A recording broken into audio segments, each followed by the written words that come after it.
Shalom, Bapak Ibu Saudara yang dikasihi dalam Tuhan Yesus Kristus. Sungguh bersyukur dengan anugerah Tuhan, kita dapat kembali bertemu pada hari ini untuk bersama-sama merenungkan sedikit dari firman Tuhan. Mari saya mengajak kita berdoa sebelum kita merenungkan firman Tuhan pada hari ini. Kita berdoa. Terima kasih ya Bapa untuk anugerah yang Tuhan sudah berikan bagi kami. Kami masih dapat menikmati kembali hari ini. Sebentar kami akan merenungkan sedikit dari firman-Mu. Kiranya Tuhan yang boleh memberikan hikmat bagi setiap kami yang mendengarkannya, agar dapat mengerti dan dapat melakukannya. Juga bagi hamba-Mu yang membawakannya, kiranya Tuhan berikan hikmat agar dapat membawakannya dengan baik sesuai dengan keinginan Tuhan. Terima kasih Tuhan, kami serahkan perenungan ini ke dalam tangan Tuhan. Dalam nama Tuhan Yesus, kami berucap syukur. Amin. Nah, Bapak Ibu Saudara, pada hari ini kita akan mempelajari bahwa ada tujuan dari sebuah nasihat. Saya percaya kita semua pernah mengalami yang namanya diutus oleh seseorang untuk menyampaikan nasihat kepada orang lain. Demikian pula sebaiknya, kita pun pasti pernah meminta tolong atau mengutus seseorang untuk menyampaikan nasihat kepada orang lain. Tentu, jika kita mengutus ataupun diutus untuk menyampaikan nasihat, saya percaya itu semua ada tujuannya. Tujuan nasihat tersebut bisa saja untuk menyatakan kesalahan, menghukum, menegur, dan lain sebagainya. Demikianlah yang terjadi dalam nas Alkitab yang akan kita renungkan pada hari ini. Ayat Alkitab pada hari ini terambil dari 1 Timotius 1 ayat 2-5. Mari saya mengajak kita membacanya untuk bersama-sama. 1 Timotius 1 ayat 2-5. Kepada Timotius, anakku yang sah di dalam iman, kasih karunia, rahmat, dan damai sejahtera dari Allah Bapa dan Kristus Yesus Tuhan kita, menyertai engkau. Ketika aku hendak meneruskan perjalananku ke wilayah Makedonia, aku telah mendesak engkau supaya engkau tinggal di Efesus dan menasihatkan orang-orang tertentu, agar mereka jangan mengajarkan ajaran lain. Ataupun sibuk dengan dongeng dan silsilah yang tiada putus-putusnya, yang hanya menghasilkan persoalan belaka, dan bukan tertib hidup keselamatan yang diberikan Allah dalam iman. Tujuan nasihat itu adalah kasih yang timbul dari hati yang suci, dari hati yang murni, dan dari hati nurani yang murni, dan dari iman yang tulus ikhlas. Bapak, Ibu, Saudara, konteks yang terjadi dalam bacaan yang kita baca barusan ialah Rasul Paulus mengutus Timotius yang berstatus sebagai anak rohaninya untuk menasihati orang-orang di Efesus agar tetap mengikuti ajaran yang benar. Karena mulai banyak penyimpangan-penyimpangan yang terjadi di sana. Timotius mampu menunjukkan kebenaran itu kepada orang lain karena ia telah menerima ajaran yang benar dari Rasul Paulus. Paulus mengutus Timotius untuk memberikan nasihat kepada jemaat di sana dengan tujuan kasih yang timbul dari hati yang suci, hati nurani yang murni, dan dari iman yang tulus ikhlas. Nah, Bapak Ibu Saudara, nasihat berdasarkan kasih bermaksud supaya orang yang mendengarkan nasihat tersebut juga memiliki kasih yang sama dengan kita dan juga memiliki kasih Tuhan.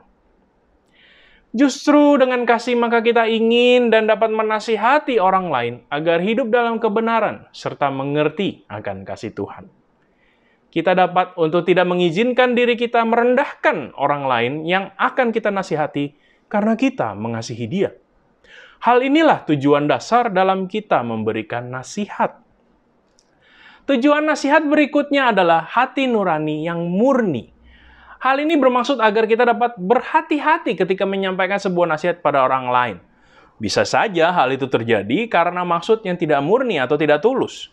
Tentu kita juga harus tetap menjaga hati kita agar tetap memiliki motivasi yang murni terhadap nasihat ataupun ajaran yang kita berikan kepada orang lain.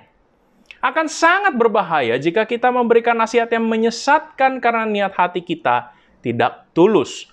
Misalnya, karena kita iri hati, dendam, punya rasa tidak mau kalah dengan orang lain, atau mungkin ingin menjalankan kepentingan pribadi maupun kelompok. Dari hal-hal tersebut, nasihat kita akan mulai menyimpang dari tujuan yang seharusnya, sehingga menjadi tidak tepat sasaran. Kemudian, Bapak Ibu Saudara, nasihat juga harus diberikan dengan iman yang tulus ikhlas. Di sini ada dua kata pentingnya, yaitu iman dan ketulusan atau keikhlasan. Nasihat yang diberikan dari iman artinya adalah setiap hal, di dalam setiap hal, nasihat yang kita berikan tidak menyimpang dari kebenaran yang terdapat di dalam Injil. Nasihat yang diberikan dari iman yang benar akan membuat orang yang mendengarkan maupun melakukan nasihat tersebut semakin beriman kepada Tuhan dan bukan justru malah meninggalkan Tuhan. Selain itu, nasihat itu juga harus diberikan dengan ketulusan dan keikhlasan. Artinya dalam memberikan nasihat, kita tidak boleh mengharapkan sesuatu. Jangan sampai ketika kita memberikan nasihat kepada orang lain, namun kita memiliki tujuan untuk mendapatkan keuntungan, serta lebih mementingkan kepentingan diri kita sendiri.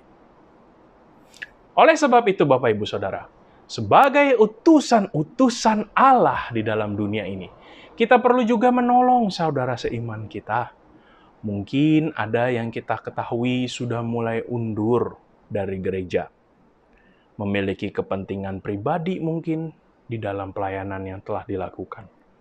Mungkin kita tahu ada yang sudah mulai tawar hati, atau bahkan ada yang sudah mulai tersesat dengan pikiran-pikiran dunia, dan hal-hal yang lain sebagainya. Nah, seperti nas Alkitab hari ini yang mengajarkan kita untuk tetap membawa kebenaran Injil bagi sesama, kiranya Tuhan menolong kita untuk dapat belajar menasihati sesama kita dengan tujuan kasih, hati nurani yang murni, dan iman yang tulus ikhlas. Soli Deo Gloria. Mari kita berdoa.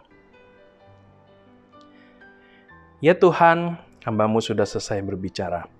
Kiranya Tuhan boleh menanamkan firman ini di dalam kehidupan kami sehari-hari, dan juga Roh Kudus-Mu boleh menumbuhkannya di dalam kehidupan kami sehari-hari.